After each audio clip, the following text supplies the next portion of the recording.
all the way to Lunga, as far south as... So sport sometimes is hampered. You're not able to nurture that talent to the fullest because parents need to get fees. They need to sort out maybe other things that are there. And you find there's competition in terms of resources.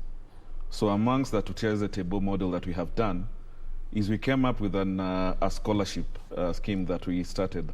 We've started with Visa Oshel Primary School here in Nairobi.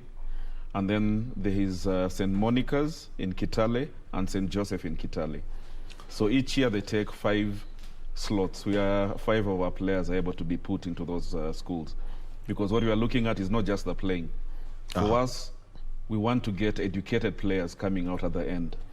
How many do you have at Visa Oshel Primary School at the moment? Right now we are working with 555. But that's when you 15. 15. But when you talk about the ones who are playing table tennis, it's more than that. Yes. Because what we are looking at is when you are giving out these scholarships, we give it out to the people, to the players who are good. And when you're saying good players, it's not that you are good and then we leave you. We also need to take care of the education part of any player. And I think this is the same system that works also in America. When you're given a scholarship for university and all that, there are grades that also need to be attained. So it's not just play, there's also the educational bit. And for us, the concern is also there.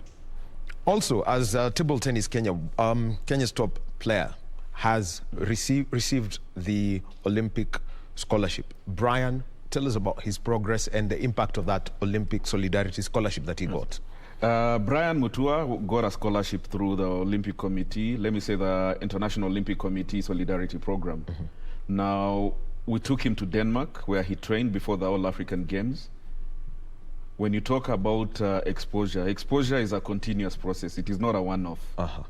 So for Brian right now, there's need for more exposure. And when you talk about him being exposed, he needs to be exposed more outside the country where strong players are. Yes. As we were playing towards the Olympic qualifiers, Brian now started picking up. But you can't just expose one player. You need to expose the entire team. Let me use, for example, when you look at the team sports.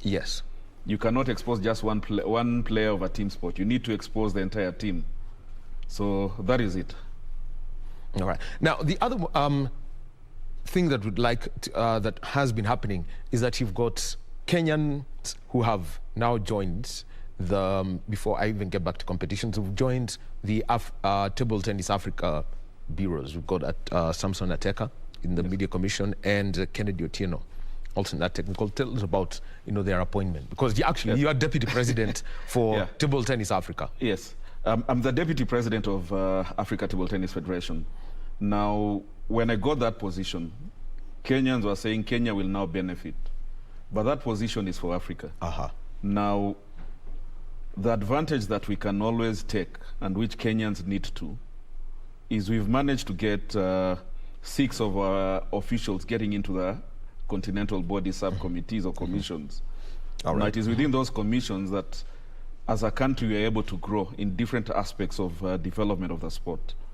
And these commissions and Kenyans getting into those positions, it is for the country. It is for the benefit of the country. So you could tell us about now the 6 who are in the various commissions. So let's simply start with the coach Kennedy. We've got Kennedy Lotti, who's involved in development commission. We've got Fat Daim, who's in the youth commission. We've got Samson Ateka, who's in the media commission. We've got Joseph Okello, who's in the marketing commission. We've got Madu Gudka, who's in the women commission. We've got Dr. Anthony Abuya, who's in the medical commission. And we've got Sam Maina, who's in the protocol commission. Now, looking at it, competition-wise, what are the opportunities that we've got for our table tennis players on the continent? Competition-wise, one is, let me say, the opportunity. First of all, let me thank the government, the Kenyan government. Because we are now able to be exposed. Kenya now is regular in terms of participation in continental events. And that's thanks to the good work that the CS, Ambassador Amina, has done, and also the PS, Joe Okudo, and the Sports Fund itself. So that one, we can't leave it, because without them, our players will not be traveling. All right, yes, we're in conversation with Andrew Mudibo. He is the president of Table Tennis Kenya. And remember, the conversation, you can continue. Our hashtag is SportsCheck KBC. And also remember that we're live on YouTube and Facebook for this conversation. And Andrew, you know, one of the reasons, as indicated, is the National Olympic Committee of Kenya will hold its election. But overall, it's election season for you until December, because you will also be defending your position on the global board of table tennis, the International Table Tennis Federation Board. Yes. Tell us about your role as a director of that International Table Tennis Federation and defending your seat. Now, when it comes to the International Table Tennis Federation, it's divided into, you have an executive committee who follow up on the board instructions that have been given or what has been agreed. Yes. And also you have the staff of the international body. Now, where I sit, it is I'm a board director of the International Table Tennis Federation. Elections for the International Table Tennis Federation will be held on the 24th of November. I am obviously defending the seat. And when I say defending, let me say Kenya is defending that seat. It is the country that is defending that seat. I'm only representing Kenyans in this federation. Yes. So Kenya will be defending that seat through Kenya Table Tennis Federation. Well, we wish you all the best for that. And talking about elections, the National Olympic Committee of Kenya will hold the elections on the 9th of December, and these elections were delayed. We'll be talking about that process, but they're going to be the second elections under the new constitution.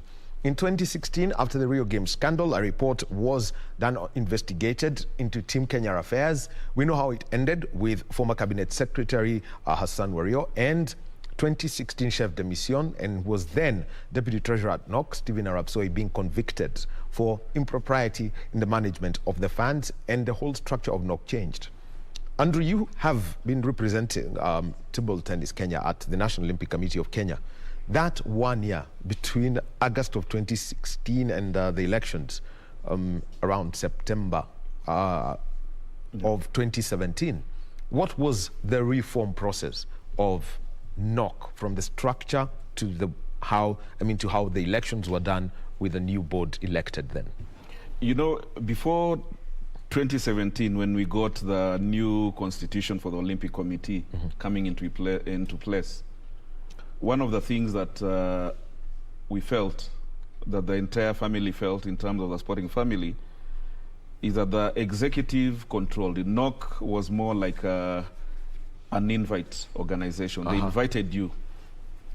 Even if you are standing, by the time you start standing, you'd have your 1 vote, they would have their 13 votes. On top of the 13, they still had their federations where they came from. Yes. So if they ganged up together, they had a total of 26. Now, if the federations were, let's say the same 26, let's say 29 or right now it is 29 or 30, how do you compete 26 against 1? You are obviously not going to come in, at least unless they accepted you and they invited you to come into the Olympic Committee. Now, one of the areas where we fought at that time in terms of the first change was we needed to remove the vote of the executive committee so that it comes down. They don't vote. It is the federations now voting amongst themselves. A case of starting the football game at 13-0. Yes, and they expected to win. So that one can't win. Now, when you get into a situation like that, what does it mean? It means you cannot develop. Yes. The ideas are locked. It's more like a cult. You're not able to grow outside. You're not able to pick any views of anyone. So even if you have good ideas and good intentions, yes, if they don't like you and they do not want to hear you, those things will not come in. All right. So in 2017, at least we managed. Maybe I can say with the Rio Olympics, that was the peak of can call it the peak, can call it the trough. It was the bottom of just how bad things could go. Also, the peak can also go up and down. Eh? So the trough, but the peak was stand. So, yes. So at that time, it was that Kenyans realized we needed to change. Now, there are court cases that are still ongoing, which I will not touch on. Yeah, we will not touch because I can only just talk overall about the change and the journey that we have gone through. Now, in 2017, when we changed the constitution, we removed the vote from the executive to the federations. Yes. Now, the reason why that was done was that we wanted equality in terms of federations being able to come in and talk as one. But when you talk about reforms is not just in the NOCK constitution. Reforms is the entire process from the NOCK constitution. What does it give birth to? How do we develop? Yes. When you talk about performance of our teams in the Olympics, we need to be very sure and very clear that, number one, it is not the National Olympic Committee that prepares these teams. This work is done by respective federations. Correct. NOCK only comes in to complement the effort that these federations have done. And then through the International Olympic Solidarity programs, they will give scholarships, they will give grants. Yes. So, for example, let's look at Brian Mutua in table tennis. He was given a grant from the Olympic Committee. That is IOC. Yes. IOC gets television money that comes in and it is shared amongst the federations. I think right now, if I'm not wrong, it's around 20 million US dollars that will be shared from the Tokyo Olympics. Yes, it's going to be 20 million. And I think, and also a grant, I think, of coming to around $1.2 million for each of the Olympic committees across the world for development. So when you talk about the changes that have happened, I know my good friends, because they are still my colleagues in administration of sports in the Olympic Committee. Yes. They held a meeting the other day at Sagret with some selected officials or from federations.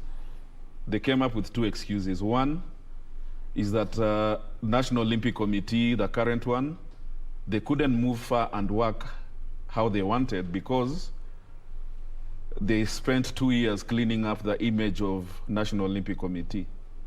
You know how to clean up an image is. Yeah, it's very, I mean, there are two ways. Either, develop the culture of good manners and make it deep.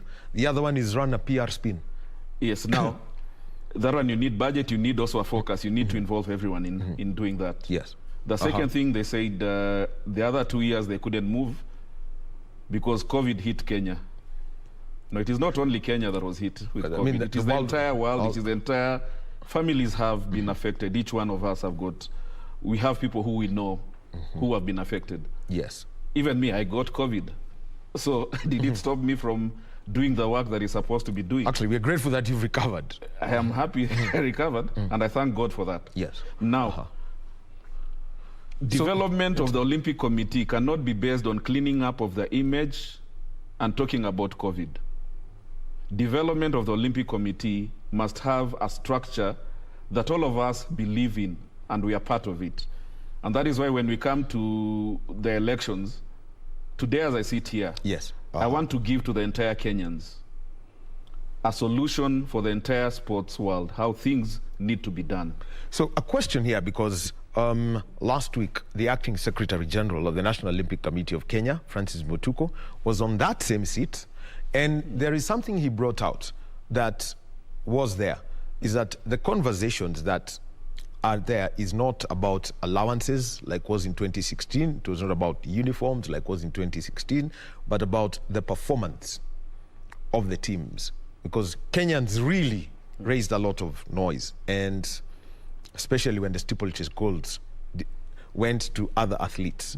The question then is how that development aspect, for example, like you mentioned, between the National Olympic Committee of Kenya, who are presented with teams at when you've got the Commonwealth Games or the Olympic Games, and a particular federation, say Athletics Kenya or the Kenya Rugby Union.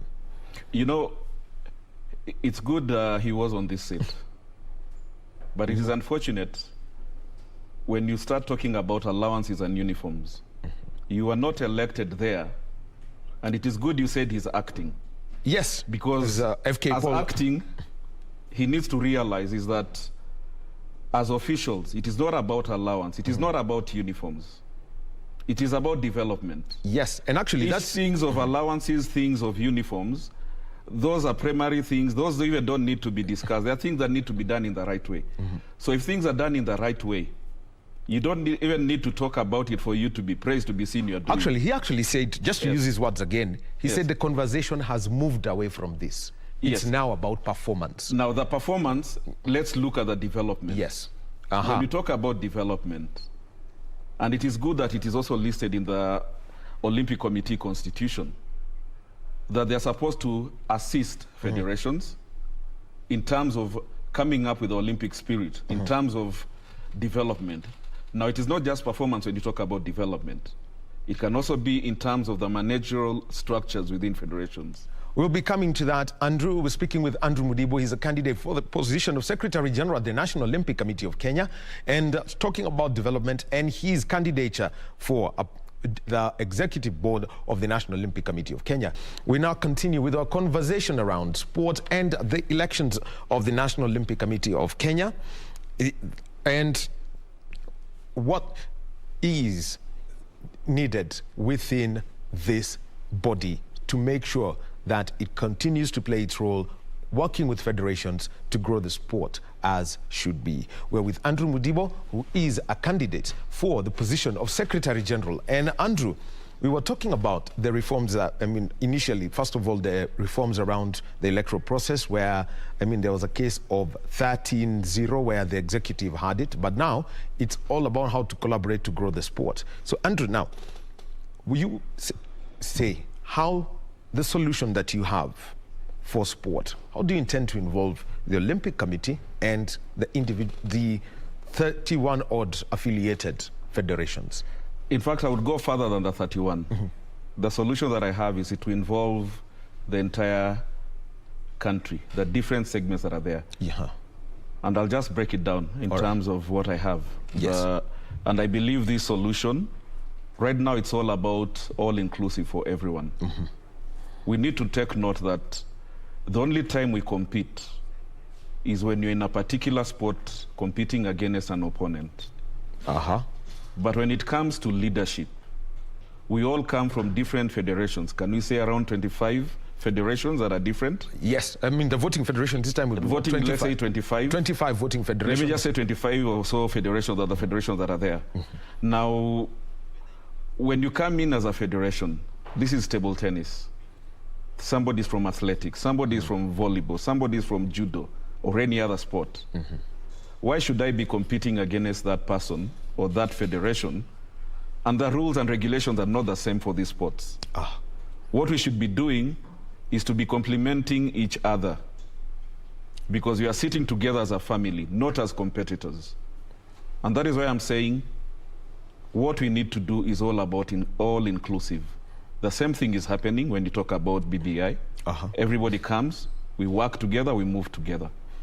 Now, the proposal that I have in terms of removing this issue of competing, because it cannot be after every 4 years you do Olympics. After Olympics, we got into the politics of voting for each other.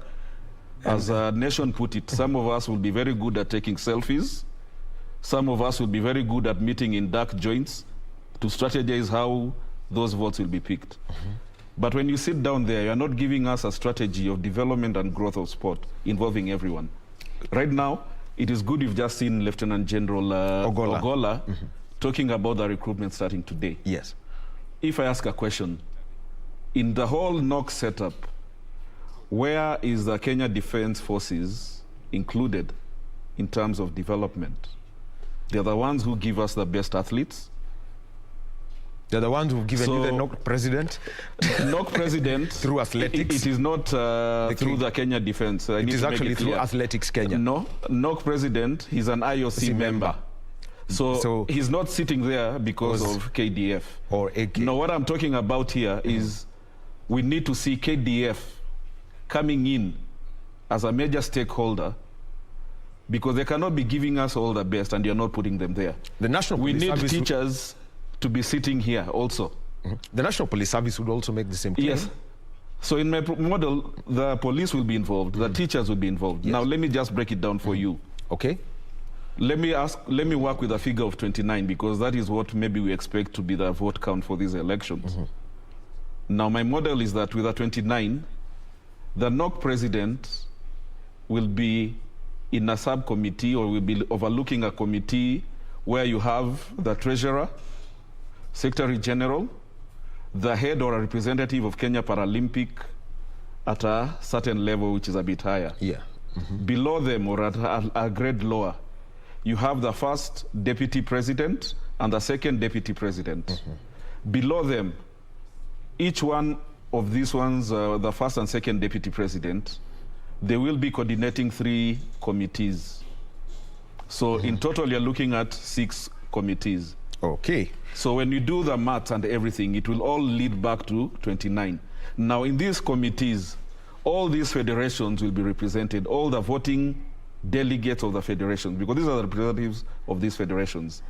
They will all come. For example, let's say security. Yes. We will have 4 federations in a security committee. In that security committee, because we are not experts in security, and that is why I'm saying Kenya Defense Forces need to have a representative. They might come there. The police might come there.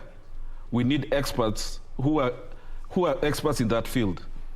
When we come maybe to the marketing and let's say relations and all that. Marketing, communications. Let's say relations, international relations, local relations. We need Kenya Tourism Board to come in terms of brand Kenya and all that. So we don't need to start, all those people need to come in and complement what we are doing, what these people are doing. When you go further than that, it goes now down to the community. Now, when I talk about that, when you started playing, when you were small, or even myself, yes, it started right down at the community. You'd come with your football, whether it is a proper football, ile Adidas with the strings or a paper ball. No, tango was very expensive. Yeah, that tango was expensive. Now, at that time, were you competing with the person who was holding the ball? No. Or you only competed in playing? You played together, you complemented each other. It's only and that sport was growing, and from there, the talent was picked up. So with this model, we are bringing back leadership and running of the Olympic Committee to the entire nation of Kenya. It is not just a few individuals. And I'll tell you why before you come in. Yep, all right. The current structure where we are running, how NOCK is being run and all that, I will not say the current NOCK executive. Yeah. I am looking from 1955. When Kenya Olympic Committee, let's say, started and all that.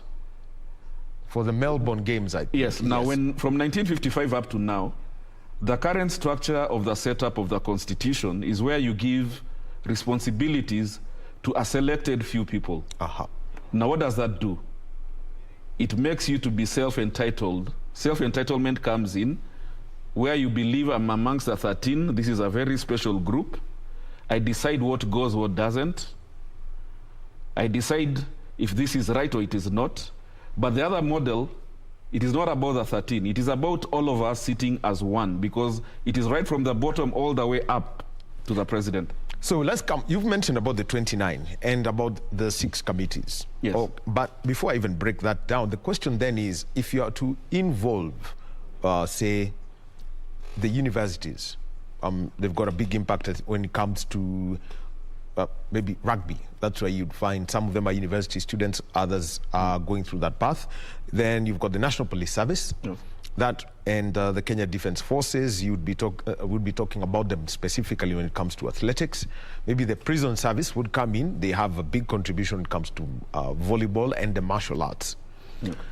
Then, and also you'd think of it, judo, boxing. There's a lot of involvement from, some of these other federations. The question is then, how would they be accommodated within the current constitutional structure of the National Olympic Committee, which sees federations affiliated to, say, the Commonwealth Games or the Olympics as their immediate members?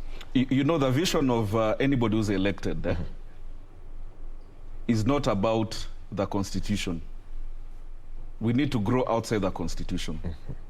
We need to grow by involving all those federations you're talking about, the martial arts and the different ones. And that is why I'm saying all these federations will be accommodated in the 6 committees that will be set up. You've mentioned, for example, security and So, for example, let's talk about Athletes Committee.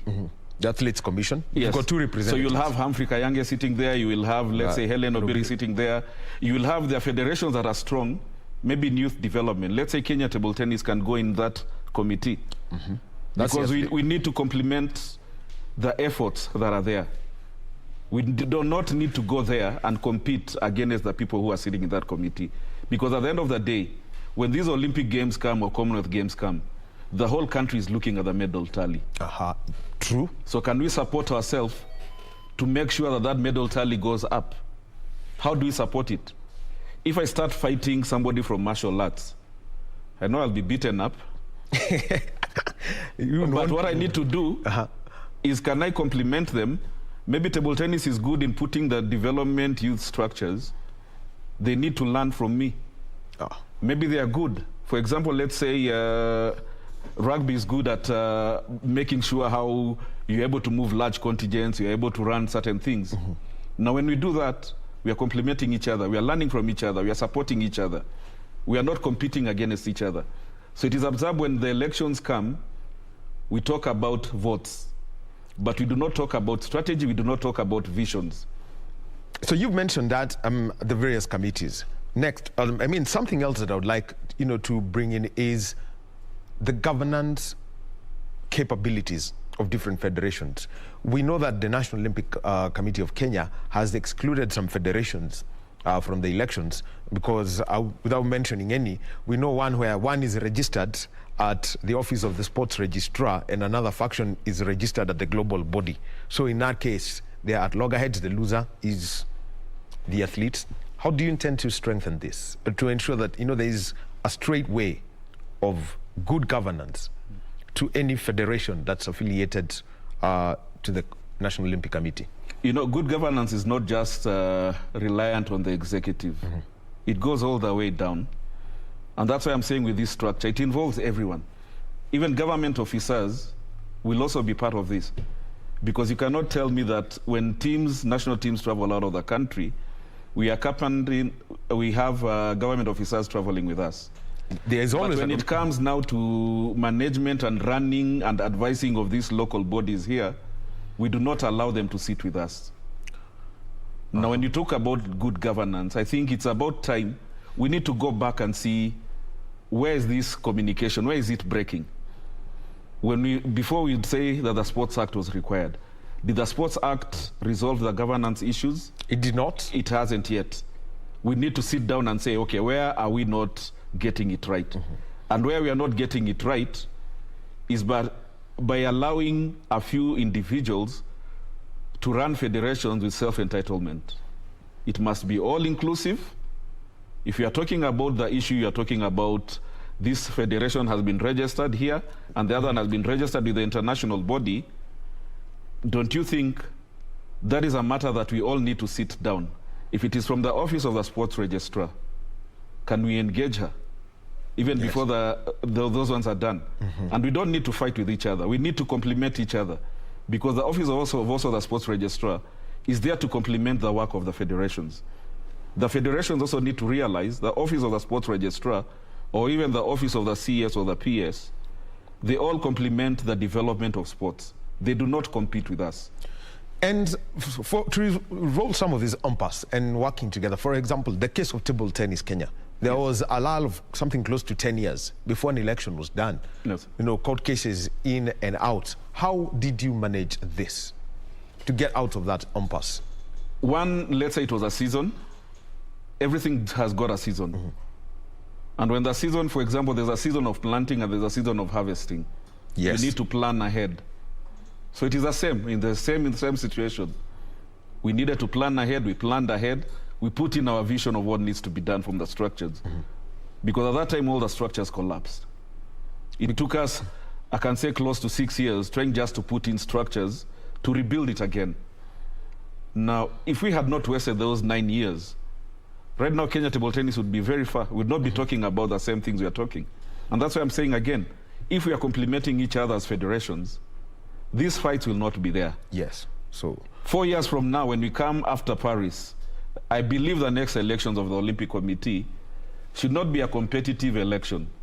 It should be an election where... It should be a consensus. It should be an election where we are complementing, where I say, Wahome, you are in maybe International Relations Committee, and the way you did your report and the way you've marshaled us, we believe you need to be the next president of the Olympic Committee. Because you've already proven yourself. But this other one, I will give you goodies, which incidentally maybe come from IOC, which is a right anyway. Yeah. I mean, and then I will also bribe you So why do I need to bribe you, for example, maybe at 100,000 for you to vote for me?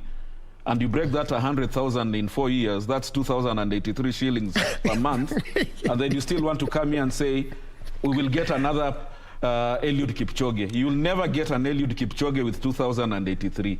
So in that case, I mean, 2,000 sounds so bad. It's almost but like that's the real thing. The story of the 527 for tweets. Yes. It comes close to that. Looking at the incumbent, Francis K. Paul, he had to step aside because of the Rio Games scandal. And also, we've got the acting Secretary General, Francis Mutuku. You talk about, all-inclusiveness. By Thursday, when the information is supposed to be out and people can fully declare their candidature, how then would you work with these two gentlemen? You know what I like about you, Wahome? You've asked me how I'll work with them. In short, you've said, I'm winning it. I'm already in. No, I haven't How we'll work with them. Ahead of the elections, so I'm just I'm giving you how we'll work with them. Because I think this is your second go at this, by the way. Andrew, let me answer what you asked. Okay, wait, just a minute, Andrew. This is your second go at it, yes, isn't it? Yeah. In 2017, you had a go at it. I think you lost by 2 votes. I lost by one vote, which was a stolen vote, which I managed to prove. But let me talk about the question that you asked. How will I accommodate Francis Mutuku and FK Paul? I have said all federations will be included. These are subcommittees. Yes. They will tell us where they want to go and work in those subcommittees. We will make use of them in those subcommittees because I'm not competing with them after I'm sitting on that seat. And that is why I have never acted for 5 years. And that is why I've never stepped aside. If FK Paul comes into that subcommittee and he wants to step aside, when he steps aside is from handball, we will put somebody from handball. If Francis Mutuku wants to continue acting from tennis, let him act in one of those subcommittees. Because for me, what am I bringing on the table? I'm bringing, number one, I've got over 30 years of experience in administration. I've got experience in the international world. I am bringing that experience here locally. Mine is not about incompetence that we have seen. The date of the NOCK elections has always been moved. Now, before you put even a date, you first need to lock down the election body that is supposed to do, then come up with a date of their elections. And that was one of the reasons it was delayed, because the IBC said they were tied, their hands were tied by work they've got to do across the country before the Center for Corporate Governance was picked. Because we know about elections being held after every calendar year, after the Olympic Games and all that. So you don't need to wait until after the Olympics. This is a conversation that should have started a long time ago. Not after the Olympics, not a month to the elections. It has to be part of your strategy. Yes. That this is what is required. Yes. Like now we know we are going for Commonwealth Games. Do we wait until a month to the Commonwealth Games to start sending budgets and everything to government? No. Already we know we've got 3 teams that are qualified, so at least I know part of the budget. So what are the arrangements that are there even for those 3 teams? That is what the conversation should be. You engage with them. These 3 teams, everybody needs to talk with them. If we look at, let's say athletics is always good. They win medals all the time. Can't we learn from them how they do it? That's the learning process that Andrew Mudibo is talking about. Your closing word, Andrew, about, and this is, I want you to close briefly, about the need for serious governance in sport, given that over the weekend, FKF cinema was happening, and we've seen Nick Mwendwa being taken to court this morning. Your closing word on good governance in sport. When you talk about good governance, let me say we need to walk the talk. Good governance is not just a one-off sentence. It starts from the community level. You need to be checked. We need to counter-check ourselves. We need to reflect on the results that we are putting on the table. If you are open and how you do things is transparent, the question of good governance will be addressed. But it is not good for me to sit here and I say good governance, good governance. Good governance covers a lot of areas. Good governance is also touches on practice. Yes. But we should not pretend about good governance. There are some situations where it is not good governance, it is theft. There are some situations where it is not about good governance, it is you are not competent enough to be in that position. You are not in the right position. So we need to separate And we need to find a way, how do we work together? And for me, that's why I'm saying the model that I'm giving, Kenyan sport, that is the only way you can go about it. And my parting shot and the final word is for the federations that are watching this, and the ones that will be watching this on YouTube. I am your Secretary General. Just confirm that vote. Aha. So there you've had it. Andrew Mudibo, he is a candidate for the Secretary General position at the National Olympic Committee of Kenya. Besides that, he's Deputy President of the Africa Table Tennis Federation, sits on the global body, and is President of Kenya Table Tennis Federation. Thank you very much, Andrew. Yeah, thank you, Wahome. We'll be taking a short break, and when we get back, what about basketball at the streets? 3x3 basketball, it's not a usual one. There's a tournament going on. The finals will be played on the 20th of November. The winning men's team and the winning women's team will go play at the Red Bull Half Court Championship, played on half a court. So we've got the coordinator of the tournament, Zadok Adika. He's coming on set, and also a referee, Dana Mayaka. She is globally accredited. What's her experiences at the global level of 3x3, and what are the rules and how they are applied besides the five-a-side format of the game? Coming in just about 5 minutes.